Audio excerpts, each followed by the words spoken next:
just like me. I'm just a free man.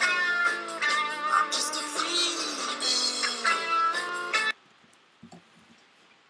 1, 2, 3, 4, McCrackenatMidnight with Bassturd. Okay, let's try that again. Yeah. 1, 2, 3, 4, McCrackenatMidnight with Bassturd. You're watching the show.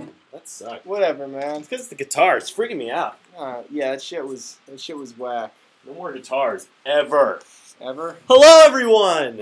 Welcome What up, to there? the You show. can hear us, Yeah, it's everything? working fine. Okay, good. Yeah, I'm just making awesome. sure. Jesus. I'm awesome, dude. Yeah. Yeah, we had some. What are you laughing at? I just saw your picture.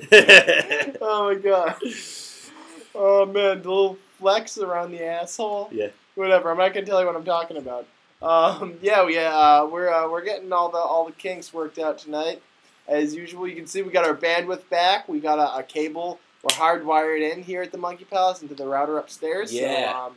So Tyler's giant computer isn't destroying our show anymore. Which is now a little computer, so it's a little confusing. I'm going to move this up a little bit so there's not so much peering at my crotch tonight. That's what the show's all about, right? I know, but... Also, we're cutting off Danny's head. Yeah, that's weird. How's that? Is that better? Yeah. Hey, how do you guys feel about a new segment?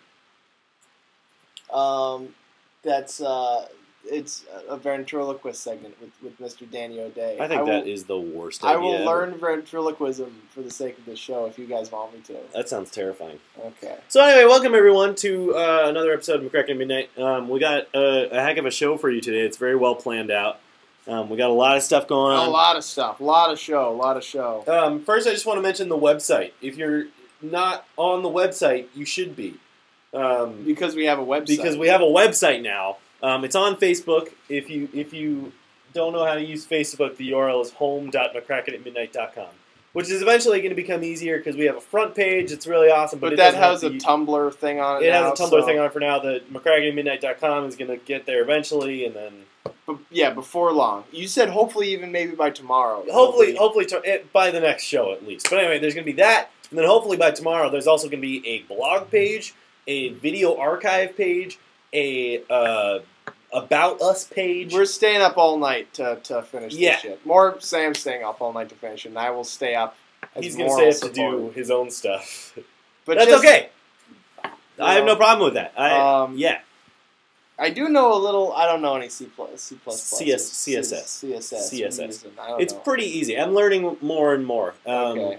But I say I can help. Anyway, so if you guys have any suggestions for the website, like this is something that we're gonna want to keep improving because it looked like shit this morning and it looks like less shit now. But it looks like shit this morning. Now it looks like pink shit. Yeah, now it looks like pink shit. It's better. But if there's something that is missing or there's something that you guys want or something like that, please put it on the Facebook page.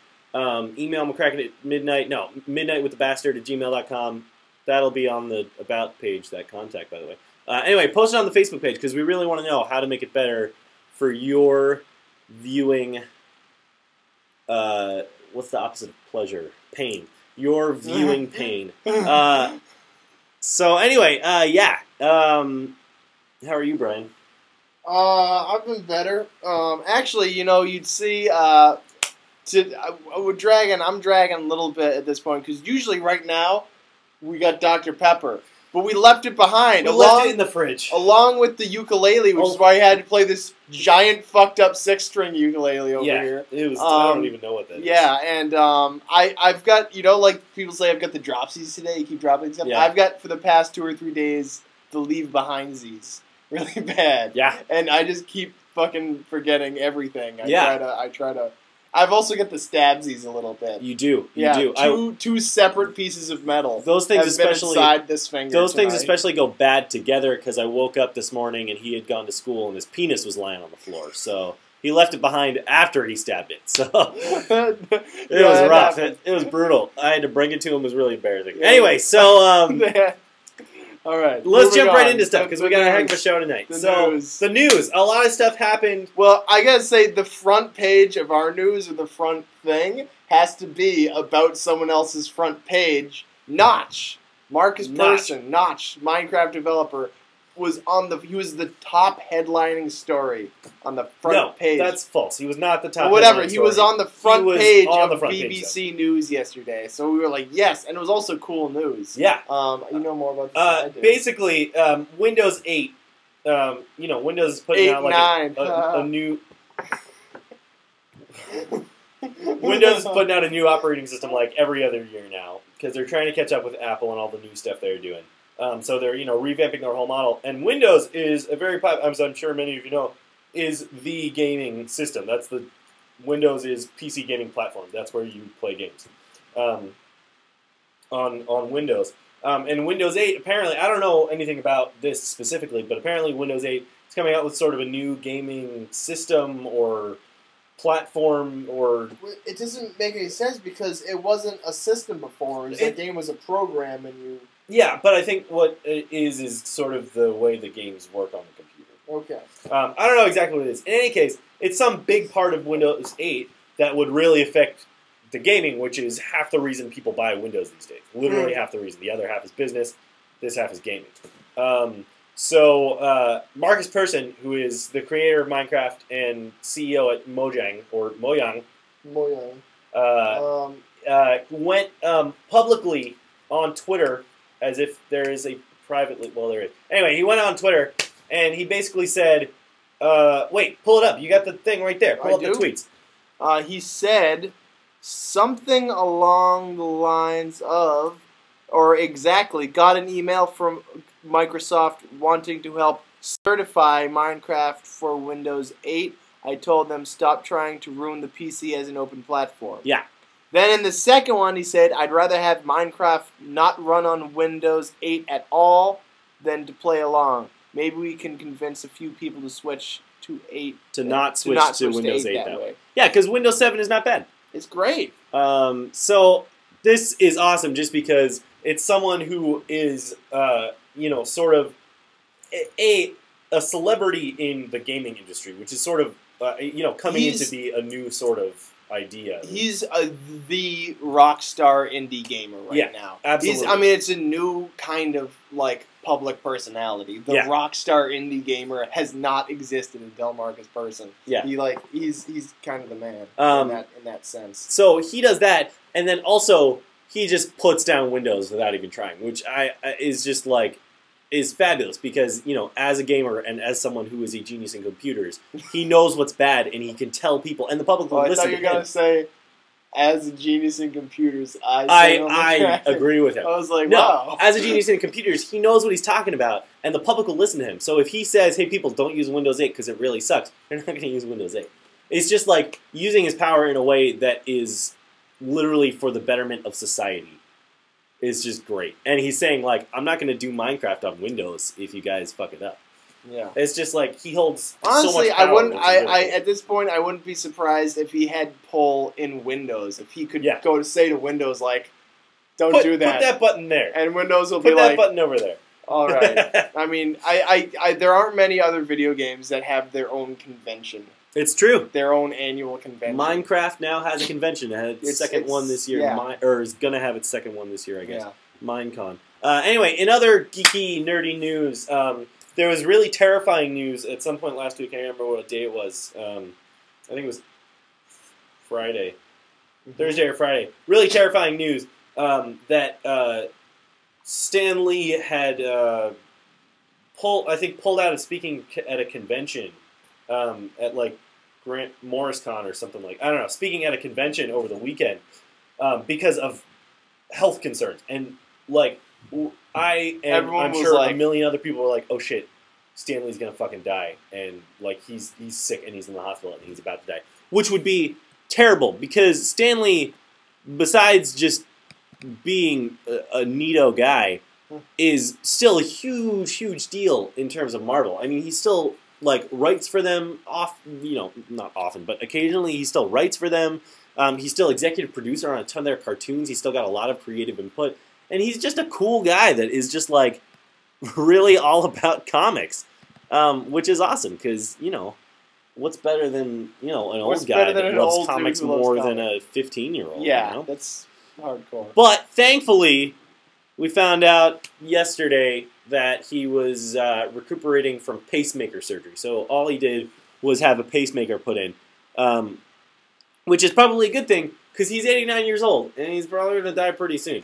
We gotta start. He's 89. He's 89. God damn. I thought he was older. Honestly. We gotta start replacing portions of his body with mechanics now. But as thankfully, if he were a superhero himself. As if he were turning into a cyborg. But thankfully, like Cable, Stanley is Cable. There you go. But thankfully, science has already had a volunteer in this field with our favorite Dick Cheney, who is now just a fucking robot who doesn't have a heartbeat. Mm-hmm. So you guys know that, right? Hopefully, Google that shit. Yeah, Google that. Dick Cheney has no heartbeat. Dick Cheney doesn't have a heartbeat. So hopefully, this means that Stanley will be able to live forever because we're just going to keep replacing parts of his body. We got Fidel Castro's plastic colon. We got Newt Gingrich's, Dick Cheney's fake heart. Eventually, he's just going to be like he's going to be like Kane from RoboCop 2. Yeah, except.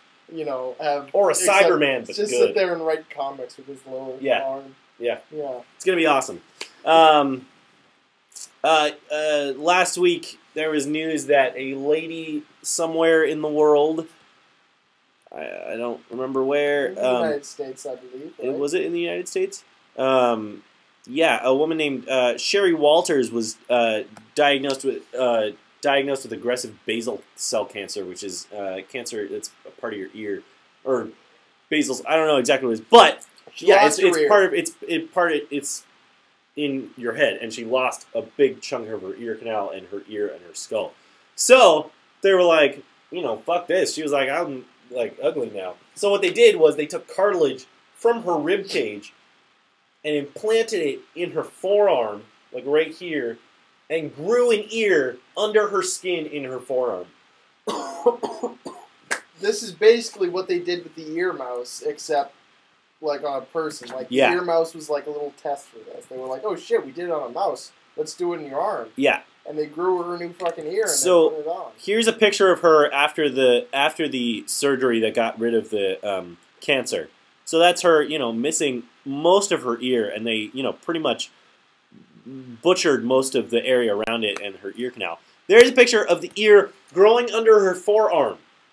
Just creepy, just like growing under the skin there. She's got a bumpy little patch of ear under her thing. Then there it is. They took it out. The cartilage grew. They took out the ear from under her skin, and it's just laying there. Just a big hunk of fleshy cartilage on that nice blue cloth. There it is again, under her arm and on the cloth. And then they reattach it, and there it is, right on her head. She looks very lovely in this picture. And it's, growing. It's not going to look absolutely normal, probably. It's probably going to look better than that eventually. But, it is. Well, that's what I'm saying. They're still working on it. It's still healing. But that's awesome. Like, how freaking cool is that? They grew a freaking ear in her arm. Yeah. With parts from her rib cage. It's just like, they're going to take a part of my butt, and they're going to stick it up my nose, and they're just going to pull out a boob or something. Oh, that would be great. Yeah, so, yeah. Anyway, so that's really cool. Lots of science news. This week.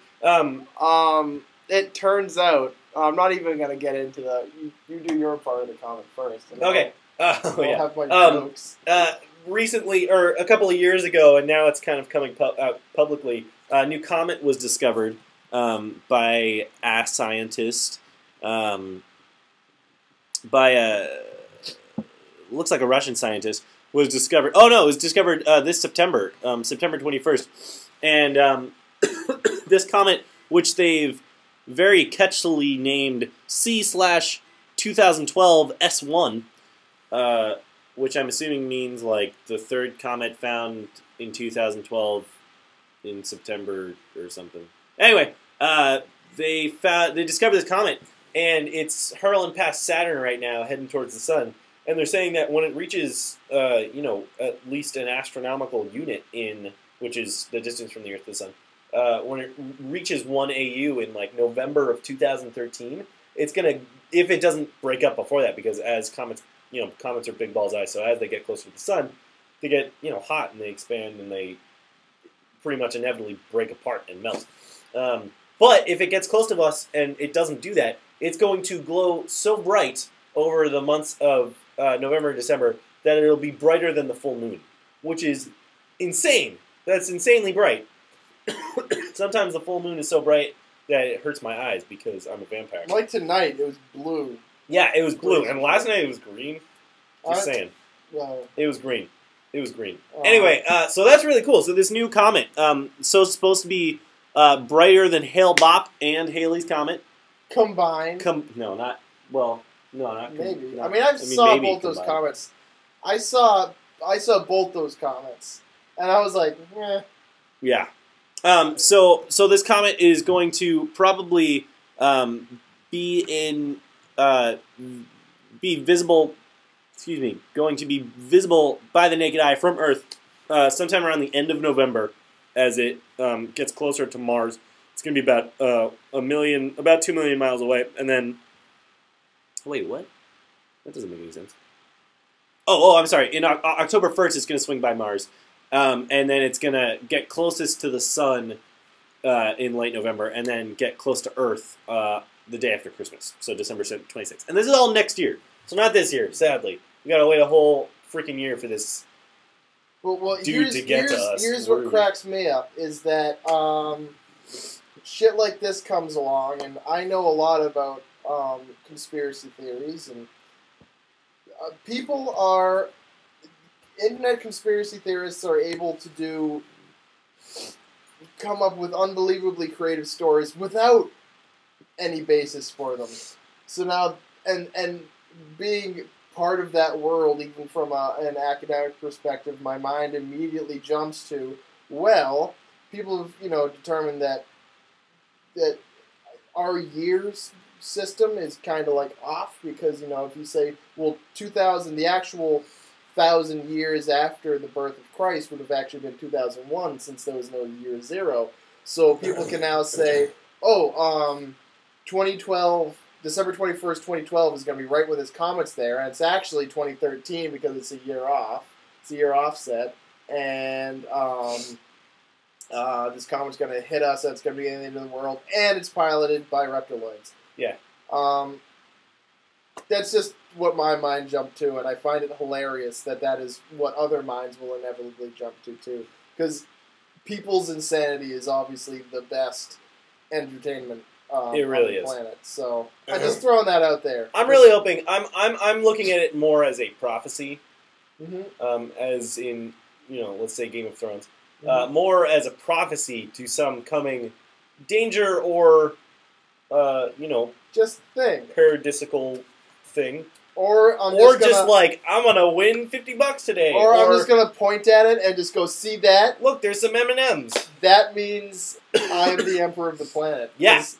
People have pulled that one out of their hat too. I'm gonna pull it out of them somewhere. Yeah. So anyway, that's pretty cool. New comment. I'm excited. I'm excited for next year. Yeah. I would just want to skip this shitty year and get to the next one. I don't.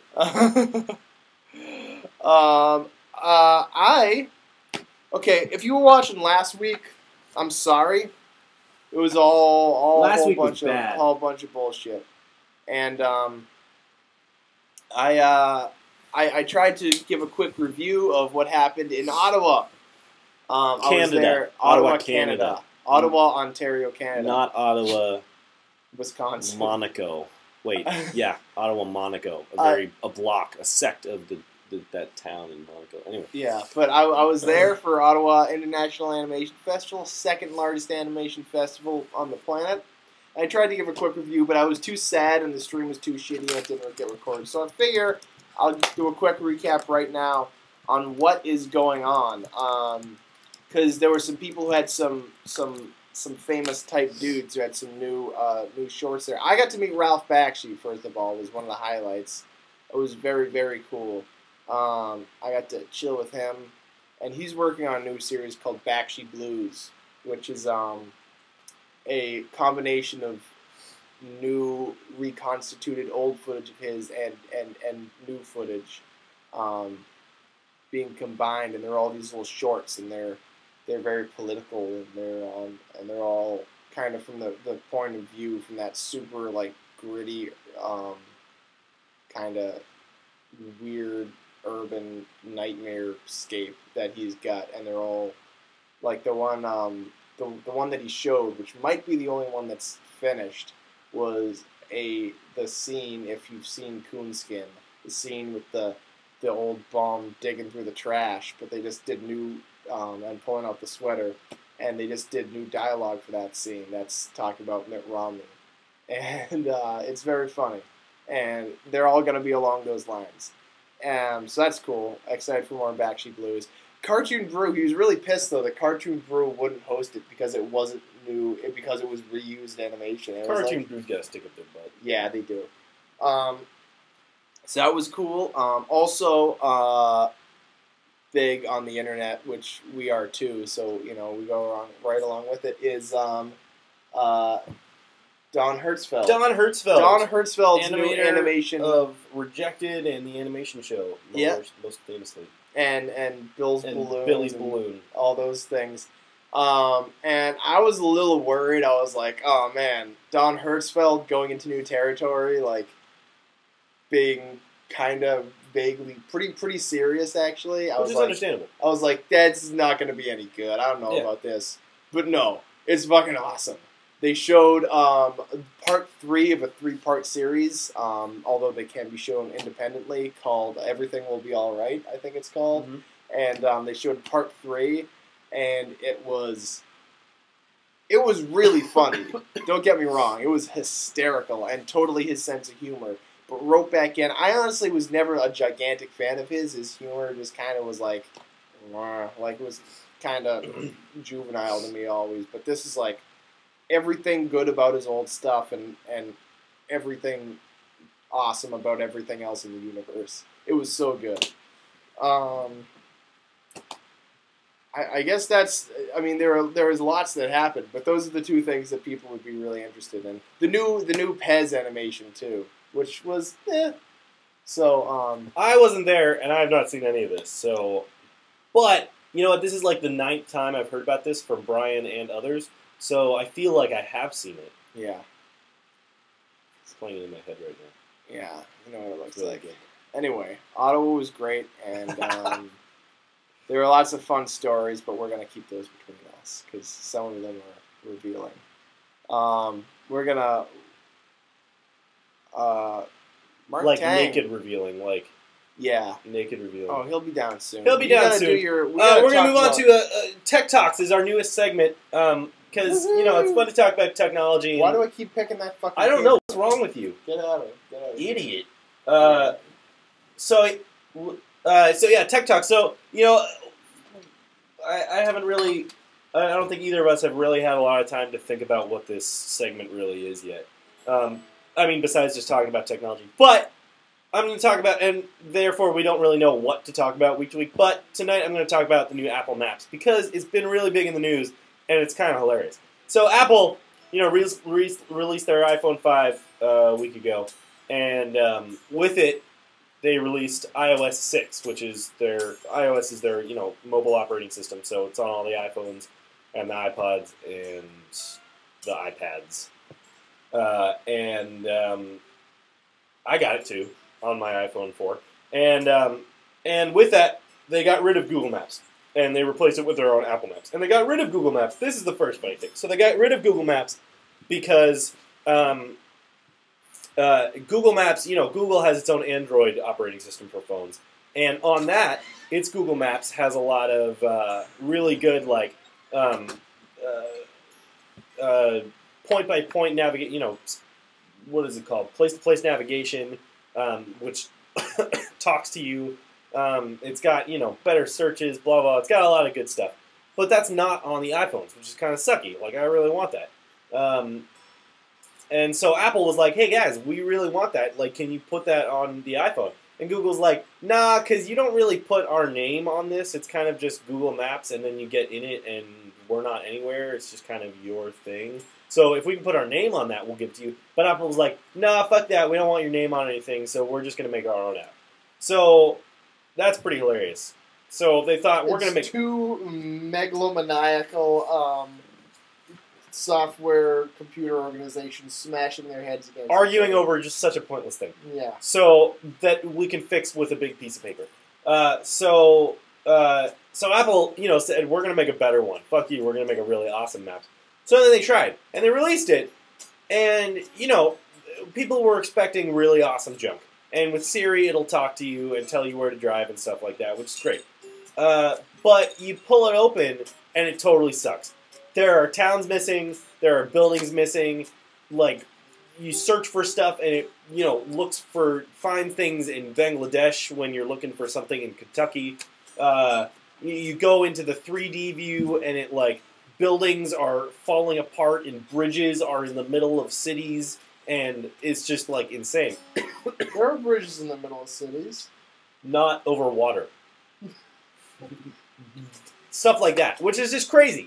And so, people were really angry about this. People were in an uproar because it doesn't make any sense. Even the icon, if there's been a ton of stuff being made fun of this, the icon is a road that the arrow is telling you to go on this road and turn left. But it's there's an overpass over a bridge, so it's telling you to turn left off a bridge onto another road that isn't connected to that road. It's just all of it doesn't make any sense. So a couple days ago, Apple chairman or someone from Apple released a letter saying, "Hey guys, sorry, it really does suck.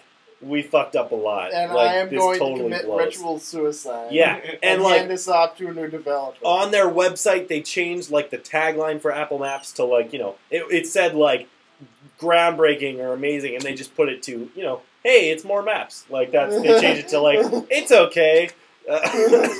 But the main point of all this is something I was talking to Brian about tonight. Brian gets frustrated a lot with technology and the internet, as anyone does. Yes, I do.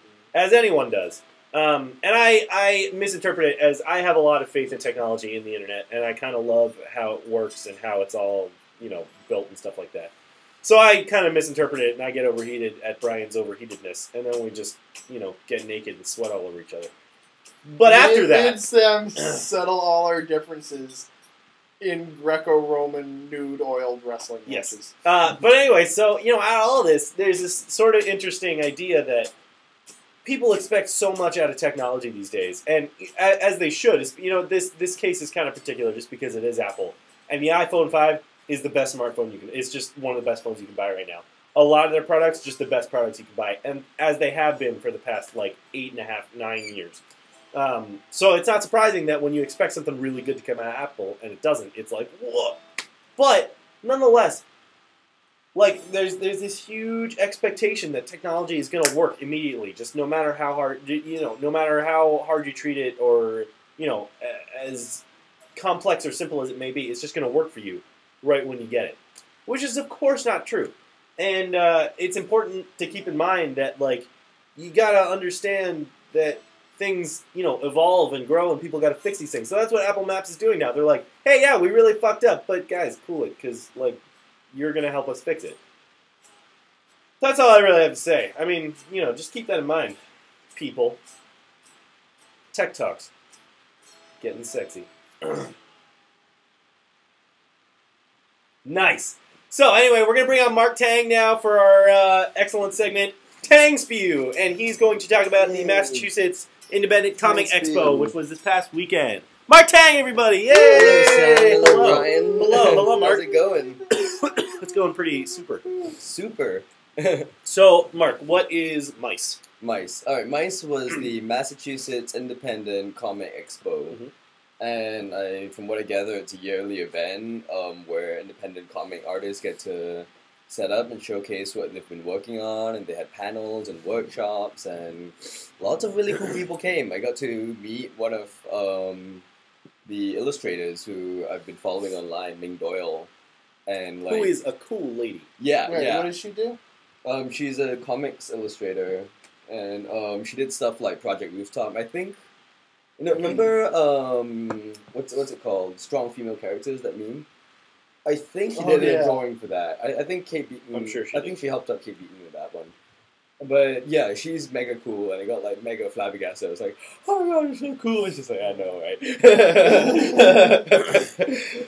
But another cool thing though was there were lots of people our age there. There were lots of college kids. There were a bunch of mass art kids who just made a few zines and books and stuff and showed up and showcased.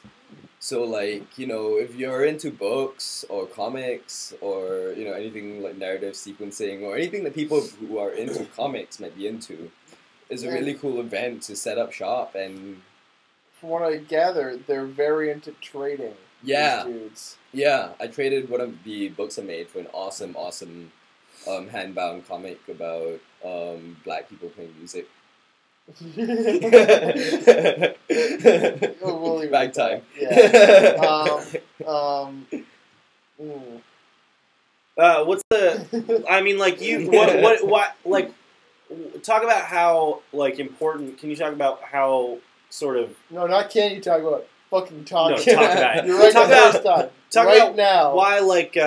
why it's an important thing and like why you're so drawn to it and kind of what you got out of it and why it's such a good thing. Because I used to go to the Boston Zine Fair and I think it kind of turned into this because it was at AIB and Boston Zine Fair used to be at AIB and you know it's the same thing, like it was the exact same thing as what you're describing now. So like you know this sort of subculture of small print and independent print is sort of a really important thing. Can you talk about why? Are you talking about the merits of the fair or the merits of independent print in general? Well, both. Both. All right. Merits of the fair, I mean, obviously you get to see some really cool work, really cool artists, you get to connect with people. I mean, like, as someone who's, like, finishing my school year, it's great, like, in a networking professional sense, but also it's fucking fun seeing everyone's work, you know? What more do you want? Yeah. But I think with print medium in general, and this is what I'm actually kind of interested in talking about, like this idea of technology, like you were saying, with like technology just working and pushing forward paradigms, you know, how does this affect print? And it's not just as simple as an issue as moving from your paper to your iPad or Nook or Kobo or whatever, but it's really the method of distribution of print is changing fundamentally. And do you guys remember the comic bubble of the 90s? I guess. I do. Yeah. There was this trend in the 90s where everyone thought that all comics would become super rare collector's items in a matter of a few years. So everyone started buying these comics thinking that, oh, if I save them for 10 years, I'll be able to sell them for $1,000 or something stupid like that. And there's this artificial boom where everyone is buying way more comics than they wanted to. And when that collapsed, like, a lot of people were screwed. And they all just went and bought Beanie Babies after that. Yeah. They're like, well, this didn't work. On to the next one. I kept buying comics. But then what happens now that so much comics are read through the internet, you know, distributed without big publishing companies like Marvel and DC, but like, you know, printed in zines or Even like, Marvel and DC now, you know, even major publishers are now doing digital comics, day-and-day digital comics that come out at the same time as their print issues. Yeah. So when the method of production is so much in the user's hands, where like it doesn't matter whether you're Marvel or DC, anyone can set up a website, you know, like how does that change? As we learned today, everyone Yeah. can set up a website. Yeah, how does it change like the way people experience print medium? You know? And then what? And that's you're including news in this, right? I mean, I'm assuming you're including sort of newsprint. In I'm this. kind of talking about zines and books and comic sites and how they relate. I don't really know too much about the newsprint. I just mean wanna... as in print media. Oh yeah, sure. Like I guess anything that's independently self-published, you know. And how does paper come into all this? I mean, like some people can make zines and all that, but like, are there opportunities to make something that's more than an 8-page book very cheaply and disseminate it? You know, in the same way that websites have allowed us to disseminate our information, because I think it'd be a shame to lose the paper construction. I mean, both in terms of how nice it feels, but like there's so many things that seeing it and interacting with it on paper that allow you to do that a website could never do, you know? Yeah, definitely. And like, And it's also about the distribution aspect of it. I think to me is what really makes it super important, because it's like you can't. There's this weird line where it's like if you put something on the internet, like the distribution is over. You've on the one hand, you've distributed it to everybody. Yeah.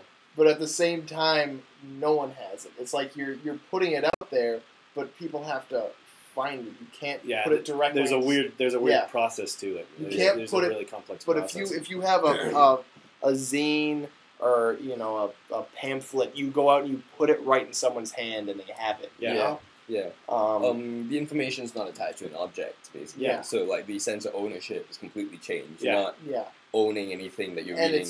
people are exposed to so much information on the internet now that it's cheapened. You know? Yeah, it really has. Which, you know, I just want to do. I do want to touch on just because I'm really interested in, you know, the idea of print news, of paper news, and newspapers and magazines and stuff like that. You know, they are becoming so much more, you know, digital and online and stuff like that these days, and they're still making tons of money off of that. Yeah. And I actually read while I was building our website today on Tumblr, really quick and easy. I saw an article saying, you know, sort of asking the question: will websites like Tumblr, this ability to like make a really fast blog, will these, you know, the idea of blog as news has been like, you know, confusing since, you know, the 90s. But you know, now that it's becoming more and more accessible and so much easier, you know, the question of will websites like Tumblr or, you know, Blogger or WordPress sort of replace, you know, people as you know, individuals, just anybody as journalists, citizens as journalists, replace, like, be the defining, you know, knife in the back of print media, of real newsprint.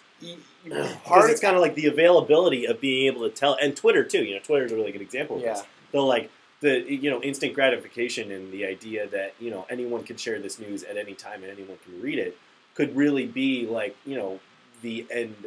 Is this the end of print? One thing I have to say to that is that print media, I think, is a way of somewhat regulating the news that comes out, you know? And you assume that, like, to an extent, it's, you know, what you're going to read in the New York Times or, you know, Boston Globe. It would be somewhat, like, legitimate people who've been to journalism school and whatnot. Well, that's the thing. There's this give and take, because on the one hand, it's like you can say this is, like, more legitimate news. This is a more reliable source. But on the other hand, you can say they do have, you know, the media does have control, but they have control of what you're even exposed to. So it's like, you kind of got to take the good with the bad in either case. It's very true. Yeah, and I think, like, you know, definitely some blogs reach a level of journalistic quality that rivals or not surpasses, you know, some print media. Yeah. And it's interesting because the voice of the blogs is starting to come to print media. Like, I was picking up a copy of the Phoenix today, and there's this guy covering Occupy Wall Street's anniversary. And he's talking about, like, how the cops found his weed and how he should have left it in a hotel, and then, like, getting high with some guy he met in jail, like, and going to a bar and writing the piece, you know? Which is the kind of stuff that's, like, I guess would be more unheard of in traditional print media. That's gonzo journalism right there. Yeah. Given the Phoenix is more of an entertainment magazine, but still, you know, it was reporting. Yeah. And I think in comics, that becomes kind of interesting as well, because, like, before with the fewer, bigger publishers, you got, like, much smaller range of material, you know? Yeah. Usually, you know, among assumptions that comics are just meant for teenage boys, you know, and now that that's opened up, you get this range of material from, like, you know, the anime stuff and the indie stuff, and it's called surreal, fucked up, whatever, you know? And I guess, you know, the same thing's happening with news, you could say. Yeah, well, no, that's a really good point. You know, as comics, like, you know, I read a ton of comics, and I read a lot of Main Street comics, or, you know, independent Main Street comics. You know what I mean? But there is sort of like, you know, this resurgence of the desire for that object, just because of specifically the art in comics is becoming so much more of a fine art rather than just pictures to the words now. Like, it's becoming like a really like, you know, sometimes I buy comics literally just for the arts, even if I don't know what the story is. I'm like, oh, dude, like, Olivia Capel's on blah, blah, blah. I'm going to go buy that. You know what I mean? So honestly, there is sort of that went and too. Checked out the work. I'd never really seen it of your former roommate, Sam. And, James Herron? James Herron, yes. And I'd buy one of his comics, regardless of what it was. His comics are freaking awesome. Too. Yeah. And he's an unbelievable artist.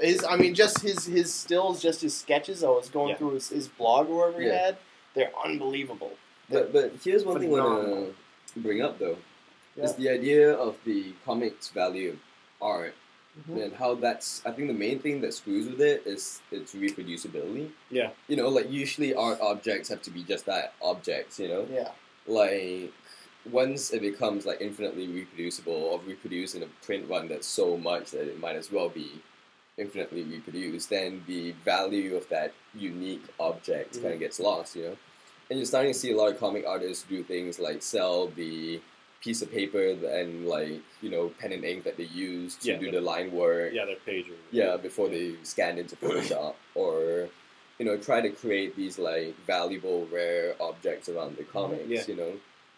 And I don't know, maybe that's an antiquated definition of art. You know, maybe we need to like. I would say yes. Yeah, definitely. But you know, you bring up another interesting point of, you know, the infinite producibility of comics, or heck of zines or books or anything like that. Could decrease the value of it. But I think in that, like, you know, specifically in zines, the value of it comes from. Now, again, digital versus print. The value in it comes from the accessibility of the information, which is you know, again, in the distribution where the real value comes from. And again, M.I.C.E, or you know, the Massachusetts Independent Comic District, the reason it's so important is the sharing of information. It comes from the information, and it comes from just the process of putting it out there, of collecting these things. This is why I don't buy, you know. I don't buy CDs anymore. As I buy CDs from local musicians. I will, but I got to a point where it was like, oh, I want to buy this music. And it's like, to go to a music store and buy it. I was like, what the hell's the point? Like, you go and it's there and buy it, or you go onto iTunes and you buy it and it's there. And that's why I only buy vinyl now, because there's this process of like digging for it, and every record you get is like treasure. You know, so it's not just the music. It's like the story of finding it and the process of finding it, you know, and I think that's what really draws people to it a lot. And I mean, that's what draws people to antiques too. But what I think is really interesting is that sort of mentality is coming into the present with present objects, with objects that are new, which is pretty cool. I like this idea. I'm trying to start this up with a book of mine when I create my site and all that, you know.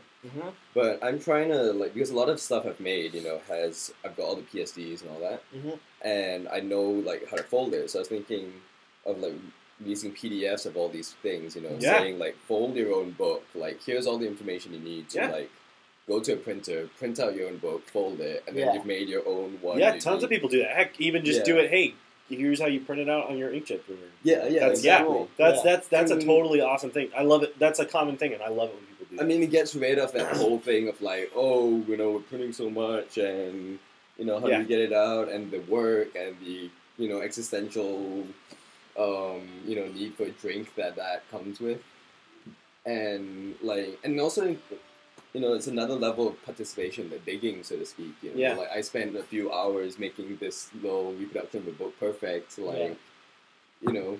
Hold on a second, I just figured something out. Check this out. Wait, where's my guitar? Yeah. Are you gonna play some music? Wait, keep talking. It's cool. Whatever. Hold on a second, I just figured this out. Listen.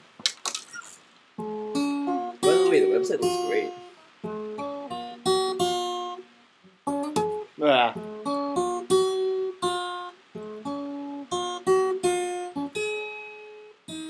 Or something like that. What the hell is that? That was from. What was it? It was. It was in Fantasia. I can't remember who wrote it. Whatever. Fuck it. You know what? Last thoughts on Tanksview, Mark. Last thoughts on independent publishing. Independent book publishing and Tanksview. I think that we should make comics in the same way that we should make music. In the same way that we make love. The same way we make culture in general, just free and easy. All right, thanks, Mark, for being on the show. Thank you. That was a really awesome conversation. That was Nutcracker, apparently. Nutcracker. Nutcracker. It was not from the Nutcracker, man. Okay, that's what that person said. I don't know. Hey, also, we were just talking about CDs and stuff like that. Today, or yesterday or something, was the 30th birthday of the compact disc. First invented sometime in freaking 1982. And one of the first things was I don't remember, blah, blah, blah. Invented in Japan. It's the 30th birthday of the CD, which is now almost obsolete. I still use them. Because I'm awesome. I still use them. You know what's really cool? Yep. If you take a CD and you put it in the microwave for like 3 seconds, It like crackles really, really cool, and then you use them as coasters. It's actually really cool. You should try it. You can But also, like, don't put them in for long because your microwave will explode. Okay, we're gonna move on to movies. Is that private message or private massage? Because I'd like that one. Yeah, so we're gonna move on to movies real quick. What was your movie? I don't really have a movie, or do I? Yeah, you did. You were gonna talk about something. Well, I wasn't gonna talk about a movie. I was gonna say yeah. that today, it's Mark Chang, simultaneously talking about many movies. Today is October 1st, and that means October is my favorite month of the year. It has my birthday, it has Halloween, which is my favorite holiday, and it has my new favorite thing in October, the past 2 or 3 years, is Cinemassacre's Monster Madness. I'm so excited to go home and watch the first Monster Madness review tonight. Cinemassacre.com, James Rolfe and M.I.C.E, the two guys who do it, and they do monster movie reviews every night in October for the whole month. Now this year they're doing every other day instead of every day of the month because they just got off shooting a few months ago a feature film, and they're still in post for it. They're doing the Angry Video Game Nerd movie. So I'm totally cutting them all the slack in the world. And also, every other year, sometimes they have a theme. And this year, the theme is 80s-a-thon. And they're doing all really schlocky 80s. Oh, man, I hope movies. they do Buffy the Vampire Slayer. We'll see, yeah. They've already done a lot in the past, but once, good ones. Once our blog site is up, this will be on there and probably frequently updated by Brian, hopefully. Yes. In other movies, I saw Looper this weekend. Looper came out on Friday. Sorry, let me plug real quick. Cinemassacre.com is just that. Like Cinema Massacre, you'll find it. It's great. Look it up. Yeah. I just saw Looper on Saturday, which 93% on Rotten Tomatoes before it came out. Came out to big reviews. Lots of people really excited about it. However, lost the top box office spot to Hotel Transylvania, which is very interesting. Which I saw before it came out in Ottawa, by the way. Forgot to mention that. Saw Gandhi Tanakovsky speak. I was like right next to him. I didn't get to chill with him because he was surrounded by fanboys. But whatever. It's cool. Anyway, so yeah, I lost the weekend box office to Hotel Transylvania. But anyway, Looper. Holy crap! Go see this movie. It's totally freaking awesome. I'm not going to spoil anything because a lot of people in this room haven't seen it yet. As in all of them except for you. But, yeah, I think the thing is, it's so easy to spoil a time travel because it's all about surprise. Yeah. And apparently this is really twisty. It is, well, as it I'm just going to say right now, the time travel is not that twisty. Oh, okay. The time travel is a big part of it, Mm-hmm. but it's not that, the time travel is like the catalyst, but it's not that twisty. Okay. But it's still a freaking awesome movie. It's like, you don't expect what happens in the movie at all. All the characters are really cool. It's kind of terrifying at times. It's hilarious. It's like just you gotta go see it. It's it was not what I expected at all. I was expecting much more like something much more like Blade Runner, something much more neo noir, and it was a little bit of that, but it wasn't that at all.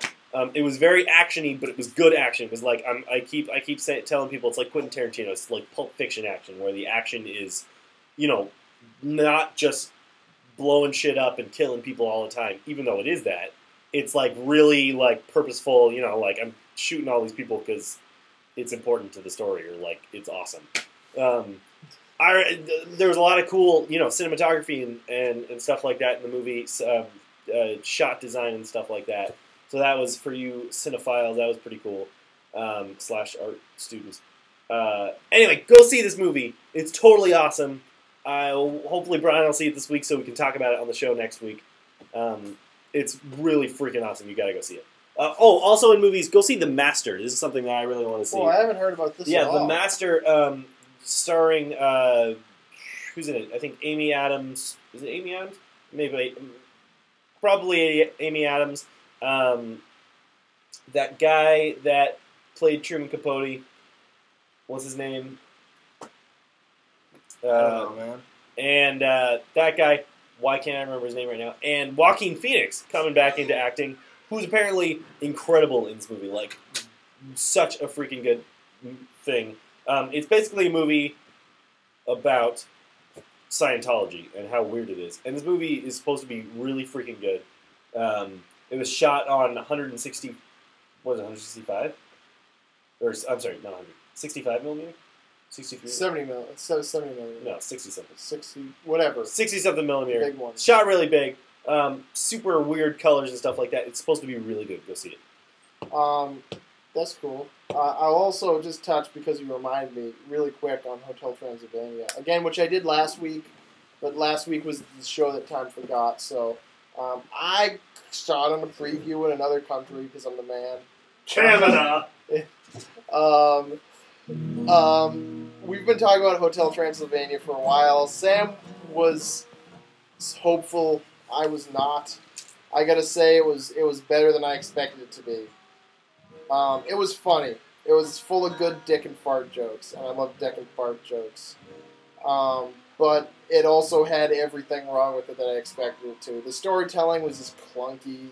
Like, the plot it just didn't flow well, and it was just kind of loud and dumb. Well, it's a kids' movie. The thing is, it has the particular pacing of kids' movies that's just like, takes low brain power even for a kids' movie, you know? Like Lion King, I fucking love Lion King. Lion King moves, the story moves and progresses like any other movie. But it's just like a story designed for kids. Yeah. But like, there's a particular quality of kids' movies that would just be like, oh, bam, bam, bam, bam, bam, bam, bam, bam.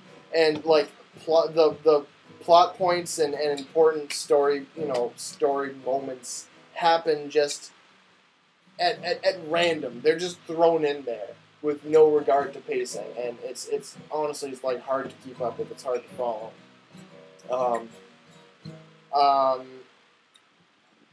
It looked pretty good. I didn't realize Gendy Tendachowski he was like the 6th director on that movie. He was brought in like a cleanup crew because they've been working on it for 8 years or something, and it wasn't coming together. That is a lot of time. They were like, "Come save this movie," and he came in and just whipped them all into shape.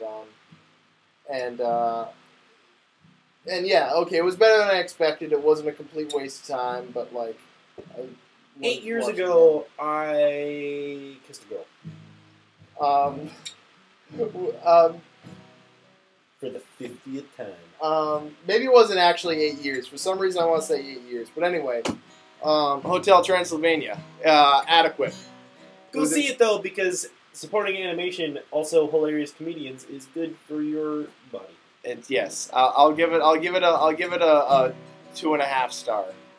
There you go. All right, folks. Well, it's that time of the show. Yeah. Where we sing some stuff. However, y'all have been really quiet this show for some reason. I don't know what it is, but you haven't been talking a lot. But now you need to step the fuck up and talk a little bit, because we need some comments for Brian to sing. I'm gonna go back over time as like we do.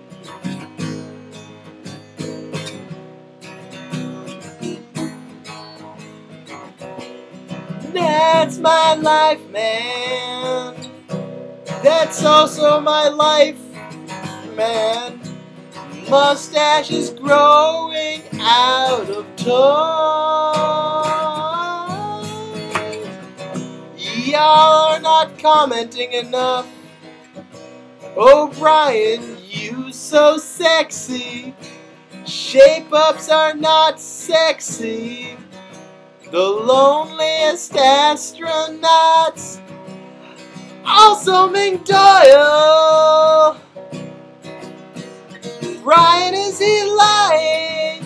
Or am I just buying Simon's rhyming slying ways? What's that fucking mean? Ways, no. He's rhyming, slying, dying, sliming. That's Gonzo. Oh Never mind. This is the difference between value and worth. Nutcracker, private message. Yes, you have a lovely voice like a child born in the sun. A child born in the sun.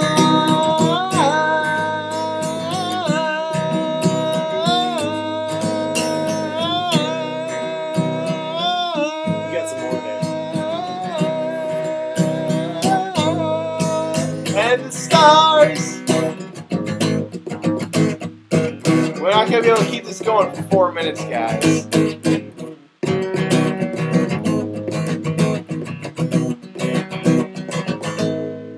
Like a child born in the sun, and the stars shone like a happy drug addict, addicted to love. No. Addicted to love. No. Addicted to love. No. Addicted to love. Play it, Sam. Play fucking solo. I can't play solo.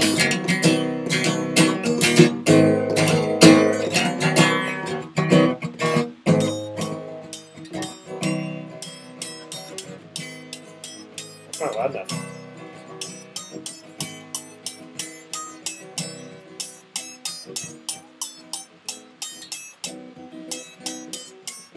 Look at that thing.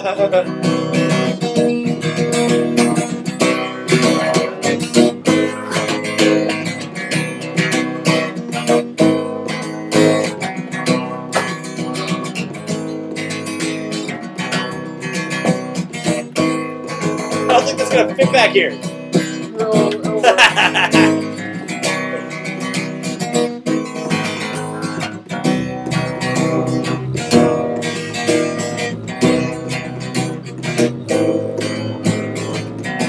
That's it.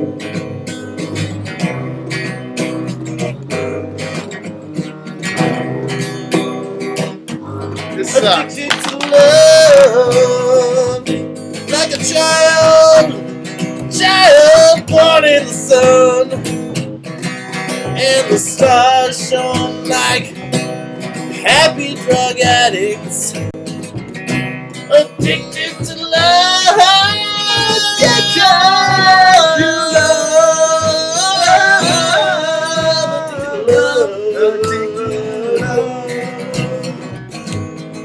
But there was one.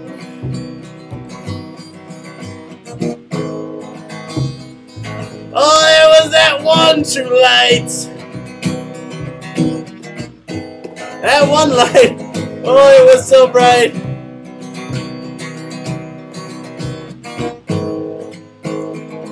That one true light. It was really bright and Fucking bright. it was so bright. It was really, really bright. That Fucking one. bright. It was one. It was really just Fucking one bright. true bright light. Like That the one sun. light was bright, just like the sun and the stars. It was a baby, that true light. It was a fucking baby with the moon for an eye.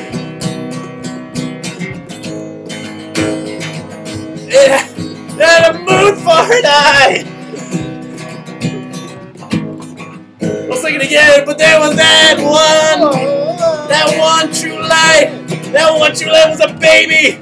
That one true light was a baby that had a moon for an eye. Moon for an eye, moon for an eye on the fucking Sunday. Addicted to love. Addicted to love. Addicted to love. Whoa.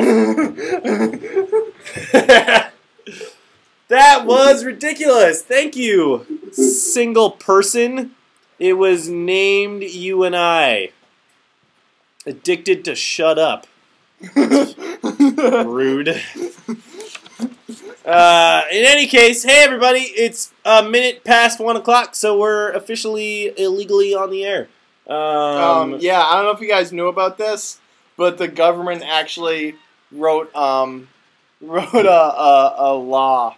There's legislation passed against us now that we can't go on. Is that awesome? For more than an hour a day, or else the SWAT team is gonna like kick in the doors and shoot us. Yeah, so we better get the fuck out of here. Anyway, hey, people that are watching right here, I believe, is the button that says like on Facebook. You should do that because if you don't, good you're shot. just That's an exactly. idiot. That's exactly. You got it right. Well, I was looking at it, so it's okay. It's the same.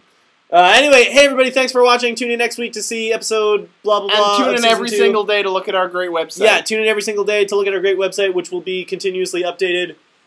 Have a great night. Don't forget to wipe your butt, because if you don't, That's exactly what I was gonna say. a frog will crawl out of it and eat your mother. Good night!